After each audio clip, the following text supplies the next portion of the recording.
Alleluia, Alleluia,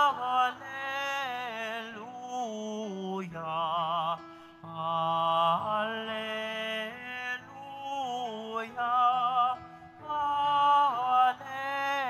Alleluia. Espiritu'y magtuturo ng aral at pagkukuro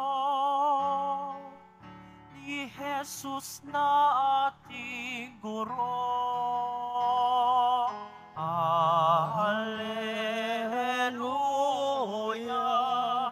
Alleluia,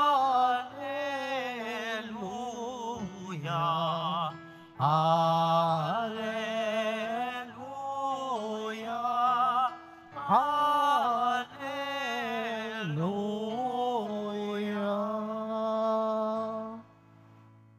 Sumainyo ang Panginoon. At sumaiyo rin. Ang mabuting balita ng Panginoon ayon kay San Juan. Papuri sa iyo, Panginoon.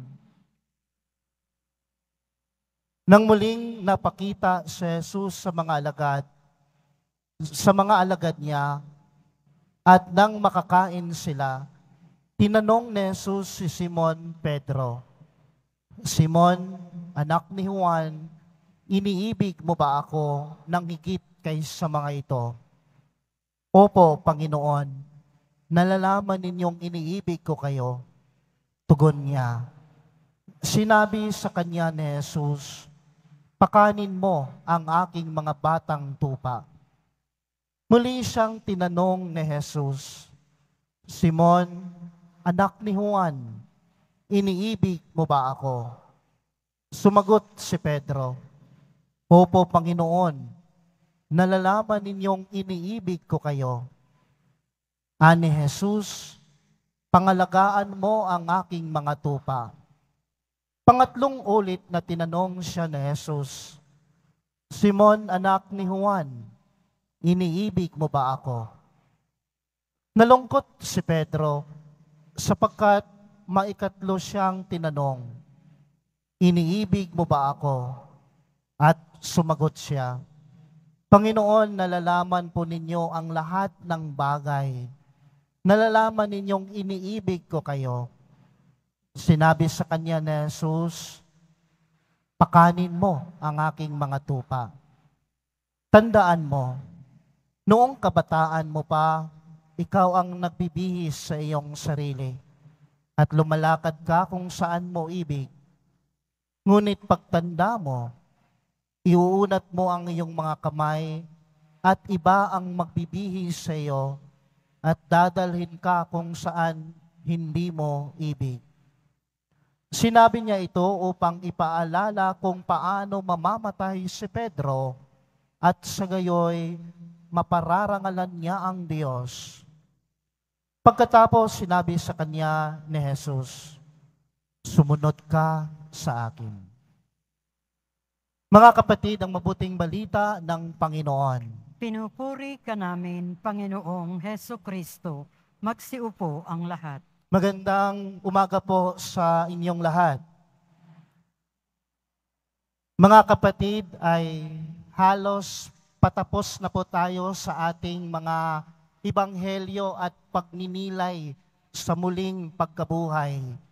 At ngayon ngang linggo ay ating ipinagdiriwang ang linggo ng Pentecostes, na kung saan ang pangako ng Diyos ay kanyang tinupad sa kanyang mga apostoles, sa kanyang mga alagad, na magpapadala siya ng Espiritu Santo upang sa kanila ay gumabay.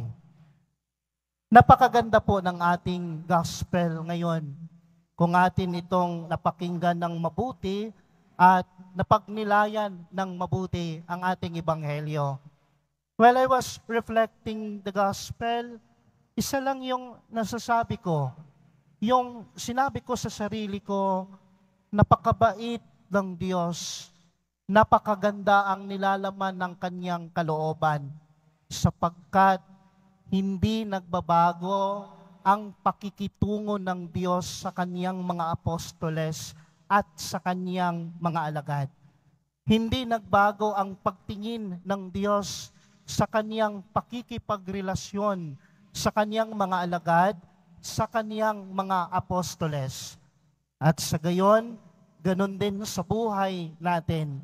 Ang Diyos ay hindi nagbabago ang kanyang pakikitungo sa atin, ang kanyang pagmamahal sa atin, ang kanyang awa sa atin.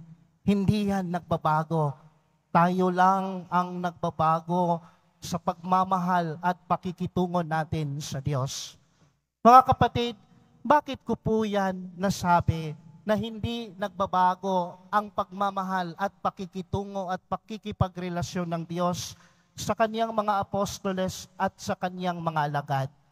Sapagkat bago pa humarap ang ating Panginoong Hesukristo sa kanyang pagpapakasakit at kanyang kamatayan, ay marami ng mga kahinaan, pagkakasala ang kanyang mga alagad, lalong-lalo na ang kanyang mga apostoles na tinuring niyang kaibigan. Papansinin natin, si Pedro, he denied Jesus. When someone asked Peter, di ba kasama ka ng taong iyan? Ano ang sagot ni Pedro? Hindi ko kilala yan. Hindi ko kasama yan. Hindi ko kaibigan yan. 3 beses niyang hindi kinilala ang ating Panginoon. At nung makita na ng mga apostoles at ang mga alagad ng ating Panginoon, ang mga sundalo, ang mga tabak, anong ginawa nila? Napanghinaan sila ng loob. Iniwan nila ang ating Panginoon. Di ba? Sabi nga natin sa Pilipino, ang tunay na kaibigan, ang mabuting kaibigan ay walang iwanan sa hirap man o ginhawa. Pero itong mga apostoles na ito, ang mga alagad ni Jesus, iniwan siya sa kahirapan, sa kaniyang pagdurusa. At masakit nga na itong si Pedro na kaibigan na Jesus ay hindi niya kinilala ang ating Panginoon. Kung Pilipino pa siguro ito ang ating Panginoon, malamang sa Facebook na unblock na tong mga apostoles na ito. Malamang sa mga group chat natin, si Jesus nag-left the group na. No? Malamang hindi niya pinapansin ang kanyang mga kaibigan. At sabi niyang, ipagkakatiwala ko na lang ang iba sa simbahan. Kasi mga sinungaling naman kayo. Sabi mo, Pedro, hindi mo ako iiwan sa hirap at ginhawa. Nakakita ka lang ng mga sundalo, natakot ka, at iniwan niyo akong lahat. Di ba? Kaya sa aking pagninilay, nasasabi ko talaga na hindi talaga nagbabago ang pakikitungo at relasyon, pag-ibig at awa ng Diyos sa kaniyang mga apostoles. Kasi pwede naman, di ba? Pwede naman na sabihin ng ating Panginoon, babalik ako, muling mabuhay, ngunit hindi na ako babalik sa aking mga alagad. Ipagkakatiwala ko na lang ang iba sa simbahan. Si Pedro, na naging unang santo papa ng simbahan, magsiselect na lang ako ng iba. Yung hindi ako iiwan. Dahil pinanindigan ninyo at nakita ko na iniwan niyo ako. Pero iba ang plano ng Diyos. Bumalik ang ating Panginoon sa kaniyang mga apostoles at hindi nagbago ang kaniyang pakikitungo. Sa halip, sinabihan pa niya si Pedro sa ating ebanghelyo, Pedro, iniibig mo ba ako? Pedro, Peter, do you love me? Peter, do you love me? And that is the equivalent on how Peter denied Jesus in 3 times. At gayon din, tinanong din si Pedro ng ating Panginoon, 3 beses kung iniibig niya ba ang ating Panginoon. Sa buhay natin, dapat tayong magpasalamat sa ating Panginoon, ang ating mahal na pong Jesus Nazareno, Sapagkat tayo din sa buhay natin, meron din tayong kahinaan na kung saan maraming beses tayong humiwalay sa awa at pagmamahal ng Diyos. Maraming beses din tayong humiwalay sa simbahan. May mga iilan siguro sa inyo dito na ngayon lang bumalik nagsimba. May mga iilan siguro sa inyo dito, ngayon lang nakabalik sa awa at pagmamahal ng Diyos. Pero sa mga araw na iyon, maraming beses sa buhay natin na nakakalimutan natin ang Diyos. Ngayon ang tanong, nagbago ba ang pakikitungo ng Diyos sa inyo? Nagbago ba ang pag-ibig ng Diyos sa inyo? Sa pagbalik mo ngayon, alam na alam ko, siguro umiiyak ka. Sa pagbalik mo ngayon sa pagmamahal ng Diyos, siguro masasabi mong napakalaki ang galak ng iyong puso sapagkat sinabi mo, Panginoon, maraming beses kitang iniwan na kagaya din ni Pedro na hindi kita kinilala, pero napatanto ko na hindi pala nagbago ang iyong pakikitungo sa akin. Hindi pala nagbago ang iyong pakikipagrelasyon mo sa akin.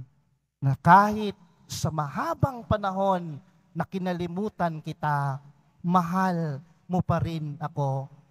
Kahit anuman ang malaking pagkakasala na aking binigay sa iyo. Kaya sa araw na ito, pasalamatan natin ang ating mahal na Poong Jesus Nazareno sapagkat hindi nagbago ang kanyang pakikitungo sa atin. Hindi nagbago ang kanyang pagmamahal sa atin. Tayo lang ang nagbabago. Tayo lang ang humihiwalay sa Diyos. Tayo lang ang bumibitiw na hawakan ang Diyos. Pero ang Diyos, kahit sino ka man, hindi magbabago ang pakikitungo ng Diyos sa inyo. Kagaya ng ating mga apostoles sa ating ebanghelyo, lalong-lalo na si Pedro, mahal ka na Jesus. At kung si Jesus man, tanungin ka ngayon, iniibig mo ba ako? Alam mo na ang sagot niyan. Oo, Panginoon. Ngunit patawarin mo ako kasi sa mahabang panahon nakalimutan kita. Ngunit salamat na rin dahil hindi nagbago ang iyong pakikitungo sa akin.